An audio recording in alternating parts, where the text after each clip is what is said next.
बिस्मिल्लाहिर्रहमानिर्रहीम। अस्सलाम वालेकुम दोस्तों, उम्मीद करता हूँ सब खैरियत से होंगे। कई दोस्त कमेंट्स में भी पूछ रहे थे कि केम गरारी की जो है ये प्ले कौन सी होनी चाहिए, साइड प्ले या खड़ी प्ले। तो दोस्तों यही कहूँगा उन सब दोस्तों से कि इसकी केम की जो ये आप देख सकते हैं ये प्ले है आगे पीछे की दांतों की, ये भी नहीं होनी चाहिए, और जो इसकी साइड प्ले ये भी ना हो।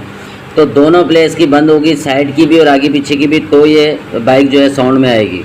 इस टाइम पे बिल्कुल भी प्ले नहीं है। देखिए ये मैग्नेट साथ हिल रहा है लेकिन दांतों में कोई प्ले नहीं है। और इसकी जो साइड प्ले ये वाली, ये प्ले भी नहीं है, बिल्कुल भी नहीं है। अगर ये दोनों प्ले इसकी बंद होगी तो बिल्कुल बाइक जो है हमारी साउंड में आ जाएगी। और ये आप देख सकते हैं कि गरारी जो है बिल्कुल फ्री इस तरीके से घूमनी चाहिए।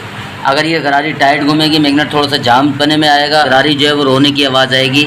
तो इसलिए ये बिल्कुल फ्री भी, और गरारी जो है बिल्कुल फ्री भी रहे और इसकी साइड प्ले और खड़ी चाल दोनों बंद हो जाएँ। दोस्तों उम्मीद करता हूँ वीडियो अच्छी लगी होगी। मिलते हैं एक नई वीडियो में, जब तक के लिए इजाज़त दीजिए। अल्लाह हाफिज़।